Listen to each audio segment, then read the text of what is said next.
Bienvenue dans Buzz Media avec Karim Yayaoui. Bonsoir Karim. Bonsoir. Alors Charlie Hebdo part en fumée.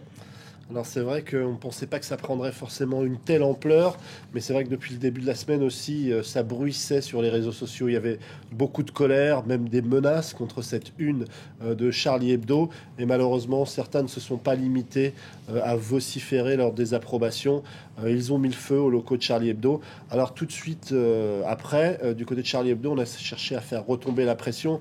Comme on peut le lire sur le site de Rue 89, Charb est un des dessinateurs de Charlie Hebdo et il explique que les vrais musulmans n'incendient pas les journaux. Mais tout de même, du côté de Charlie Hebdo, on l'a répété toute la journée, on garde le cap, comme en atteste ce tweet diffusé dans l'après-midi, signé Luz, c'est lui qui a signé cette une qu'on peut voir d'ailleurs en fond sur sa page Twitter.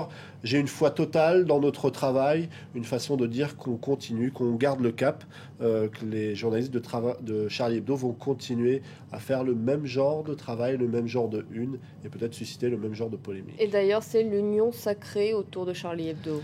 Alors exactement, c'est unanime, indignation de gauche à droite, de droite à gauche.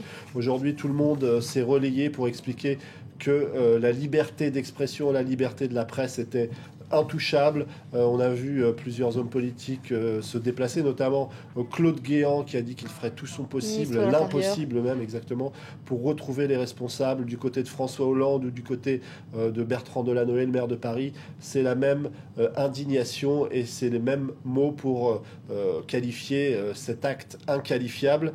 Donc c'est vrai que c'est véritablement l'union sacrée. C'est un petit peu l'idée qui est relayée par Renaud Revel sur son blog qui s'appelle Immédiat, de Guéant à Delanoë quand Charlie Hebdo fait l'union nationale. C'est vrai que ça n'arrive pas tous les jours que tout le monde se retrouve derrière Charlie Hebdo. Il explique qu'il est des réactions saines, revigorantes et presque inattendues pour leur ampleur. Mais derrière Charlie Hebdo, pour défendre la liberté de la presse, ça en ferait presque oublier le débat qu'a suscité cette une. Alors c'est vrai qu'aujourd'hui on parle beaucoup de la liberté d'expression et de la liberté de la presse, mais au début de la semaine, la question était de savoir si cette une de Charlie Hebdo avait dépassé les limites ou pas.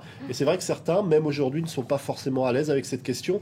On sait que du côté de Libération, Nicolas Demorand, qu'on découvre à l'image, a indiqué qu'ils accueillaient avec un grand plaisir les journalistes de Charlie Hebdo dans les locaux de Libération, que tout ça était totalement inacceptable et qu'il y a des recours devant la justice lorsqu'on n'est pas satisfait par quelque chose ou que lorsque quelque chose nous heurte.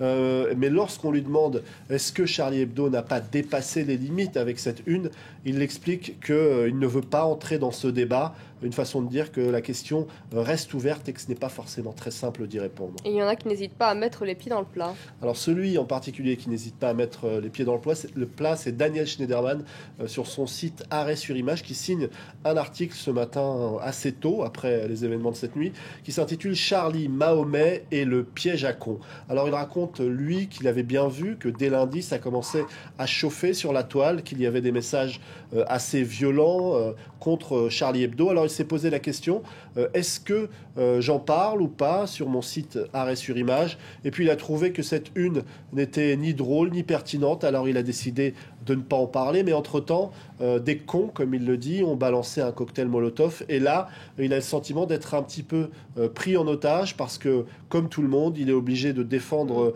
la liberté d'expression, mais le débat, à l'origine, ce n'était pas ça, et il rappelle aussi qu'à Paris, non loin de là, il y a une pièce de théâtre qui provoque la colère d'extrémistes religieux catholiques, et que ça aussi, il faut en parler. D'ailleurs, Charlie Hebdo en parlait dans ce même numéro. En tous les cas, Karim, cette affaire a boosté les ventes de Charlie Hebdo. Alors c'est le site OZAP qui nous donne quelques chiffres, je vous le montre.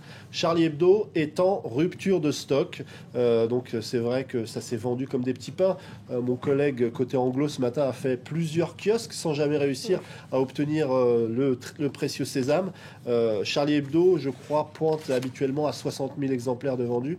Là, ils en ont vendu 110 000 et ils ont décidé d'en ressortir quelques-uns pour ceux qui n'avaient pas réussi à obtenir ce numéro ce matin. Donc, en termes de chiffres, c'est plutôt une bonne opération. Je vous remercie beaucoup, Karim, pour ce Buzz Media.